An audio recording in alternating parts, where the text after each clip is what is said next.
I am not an LGBT activist. I don't qualify. Neither do I identify myself as an advocate because I'm afraid I may not be able to live up to the expectations of the label. I'm a proud gay man, and I'm one with my community in our fight against oppression, bigotry, discrimination, and for equality. Yes, my name is Boy Abunda, and I was born and raised in a small town called Borongan in eastern Samar. It's now a small city. It's still beautiful. I had a happy childhood, not perfect, but a wonderful childhood. As a child, as a young boy, I was told many things. I was told to be a good boy, and I was. I was also told to love nanay and tatay. I was told to love my country, the Philippines. I was also told to love and honor God above all. Ginawa ko po yan. I did all those. As a young boy, I was also told to play basketball. I tried. I tried with all the bones in my body, but I just didn't have the rhythm, I didn't have the timing, the alacrity of basketball players. I was a failure. As a young boy, I was also told to like a young normal girl because young normal boys played basketball and liked young normal girls. Again, with bravery, with a lot of prayers, I tried to like a young normal girl. Again, I was a failure. There was a street in my town called Royal Street. From where I lived, you had to go through this street to be able to go to church, to the town plaza, to the public market. There was another way, but it was a longer route, and there were more stray dogs, and it was darker. So we had to go through Royal Street. It was horrifying. It's terrifying to walk through Royal Street because young normal boys would bully us. They were mean. They were wretched. They were obnoxious. They would call us names. We would fight back. I would fight back once in a while, but we would always be outnumbered. They would call us names, shout at us. They would holler, bayot, bayot, bayot. That's the Waray word for bakla. And Royal Street broke me in a way that I became so defensive about my posture. I became very defensive about my sexuality. In my youth, Royal Street was equivalent to hell. As a young boy, I started to ask so many questions. Some I have answered, others I'm still trying to figure out. Now, I have another question. Why can't we have a gay president? Why can't we have a gay president? I wanted to test this question, so I spoke to some friends, acquaintances, strangers, teachers, students, because I wanted to see how people react to a provocative question like, why can't we have a gay president? Somebody told me, boy, I have so much respect for you. I love gays. You're just so funny. I can't imagine a world without gays. You're just the best comedians in the world. And you excel in the creative endeavors. You're the best hairstylists. You're the best eyebrow stylists. You're the best fashion designers. I said, excuse me? We can be many and we can do anything. I told her the story about Alan Turing, father of computer science. He was the lead scientist that decoded the German enigma that paved the way for the victory of Great Britain in the Second World War against Germany. Alan Turing was a computer scientist. We are computer scientists. We are biologists. We are physicists. We are basketball players. We are pole dancers. We are many. We can do anything. And then another one told me, but aren't gays supposed to be cowards? You guys back off from fights.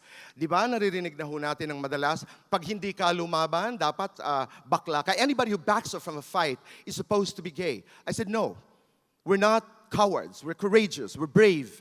Like the Stonewall rioters in 1969 in New York, trans women, queer, young people, drag queens, LGBT people who fought valiantly, fearlessly, the cruel, brutal, violent police of New York. We are courageous, we're brave, we're not cowards. And then somebody said, But boy, aren't gays supposed to be half men and half women? And you're supposed to be trapped in somebody else's body. I said, no, we're not half-half. We're whole. And we're not trapped in somebody else's island. For you to know, you have to be me. But since you cannot, let me tell you that we are not half. We're whole. And then someone said, after I asked, why can't we have a gay president? Isn't homosexuality supposed to be a disease? A disease? I said, no. Di ba naririnig ho natin, oh, ayan, sama ka ng sama sa mga kababaihan. Hindi magtatagal, magiging bakla ka. Ayan yung anak mo, pinasama mo sa mga bakla, naging bakla tuloy. Some time ago, a father doused boiling water on his sleeping son in exasperation because he could not cure the homosexuality of his sleeping son.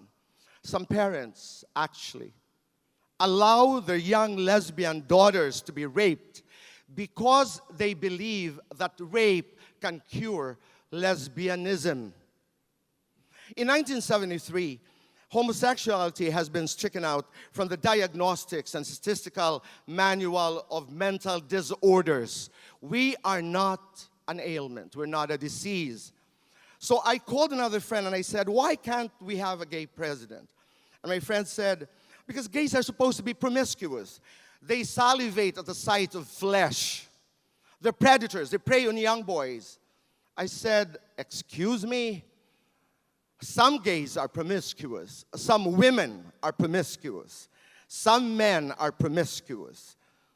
Promiscuity is not a gay monopoly. And then, even beauty queens drink. And then somebody said, but isn't homosexuality a curse? I said, no, we're a blessing. Before my mother, before Nanay was debilitated by mild dementia, she used to tell me, Anak, you're a blessing to me. And if Nanay were strong enough, she would be here today, standing beside me. And she will tell you, my son is a blessing, he's not a curse. If only mothers and fathers of LGBT people can be here today, they will stand up for us and they will say, we are a blessing and we're not a curse. And then somebody said, isn't homosexuality a sin? Don't you commit a sin when you express your homosexual love? I said, I'm sorry. As far as I know, I'm not a sin. I'm a child of God, and I was also created in the image of God. Why can't we have a gay president? Because in 2010, the Commission on Elections ruled that gay people promote immorality, abnormality, and are a threat to the youth. In the same year, the Supreme Court reversed this decision, this homophobic, barbaric decision. Why can't we have a gay president? Why can't we have a gay president? Let me borrow some words from the great Martin Luther King. Because sadly, we are still crippled by the manacles of homophobia, transphobia, discrimination, bigotry. Why can't we have a gay president? Because some people believe and some people preach that we are creatures lower than animals. Let me tell you, we are not creatures lower than animals. We are human beings. So today on TEDx, I ask you, why can't we have a gay president? Why can't we have a gay president when the Constitution allows it? The Philippine Constitution allows it. Natural-born Filipino, registered voter, can read and write, 40 years of age, 10-year resident. It doesn't say there that you have to be a straight man or a straight woman to be president of this country. In my opinion, we are living in the new age of enlightenment. This is the best time for exploration. This is the best time for discovery, observation, and provocation. This is also the best time to challenge prejudicial, discriminatory, cultural common beliefs. This is also the best time to correct the wrongdoings of colonialism. This is also the best time to ask, why can't we have a gay president? Belgium had a gay prime minister, Ilju de Rupo.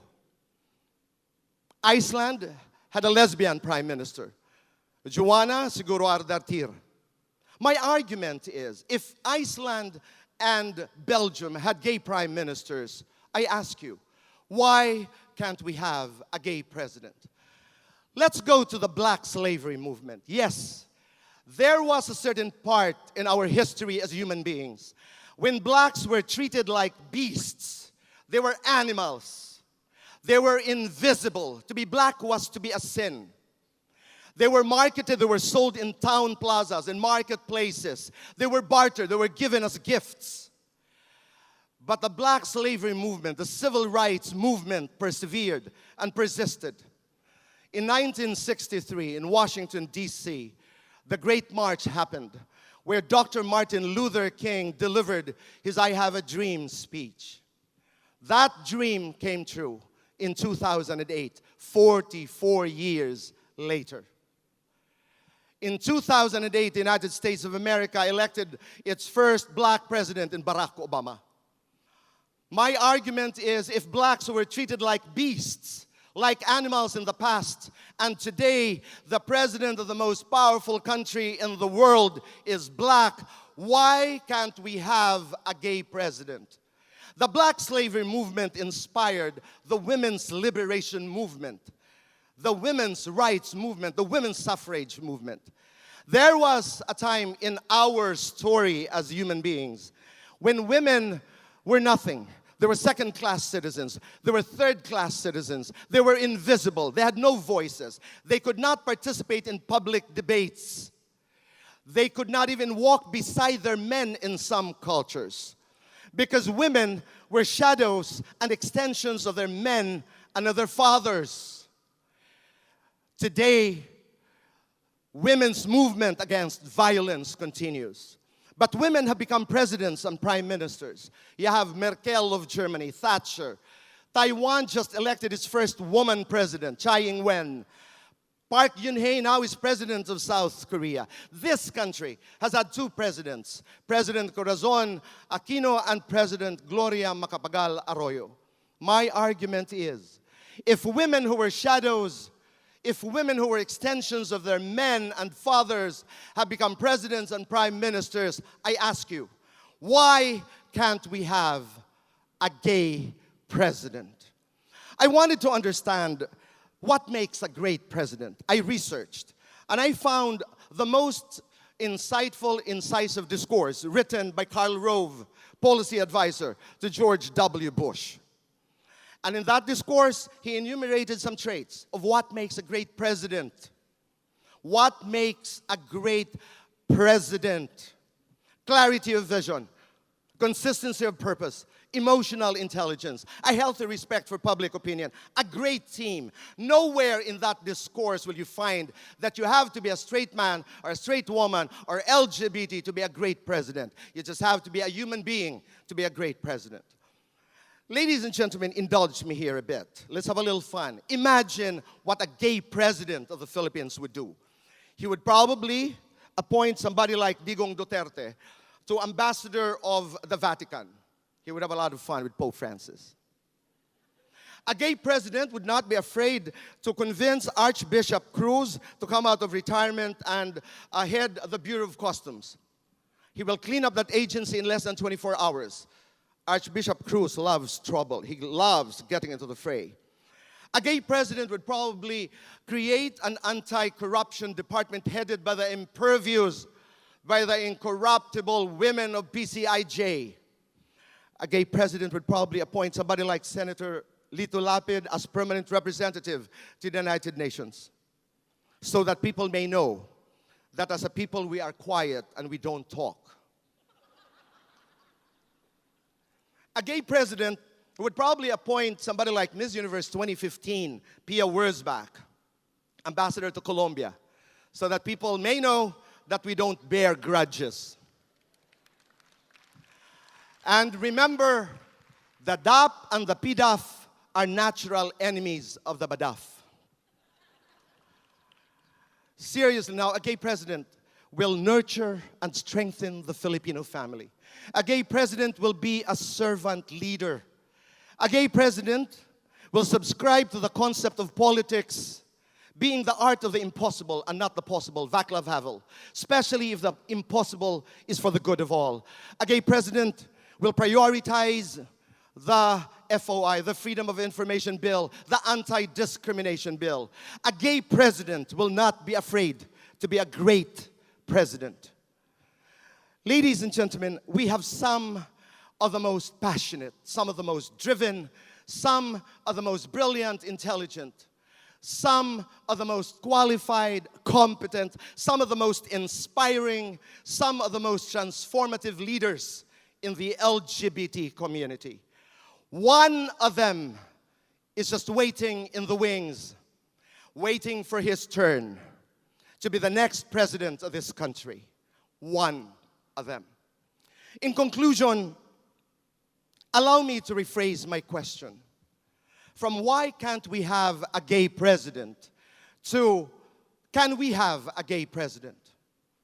Can we have a gay president? Yes, we can. Can we have a gay president? Yes, we can. Because like every woman, like every man in this theater, in this country, in this world, the presidency is our destiny. It is our birthright. Can we have a gay president? Yes, we can. Yes, we will. Yes, we must. And why do I say this with impregnable clarity? Ladies and gentlemen, two words. History and common sense. Thank you.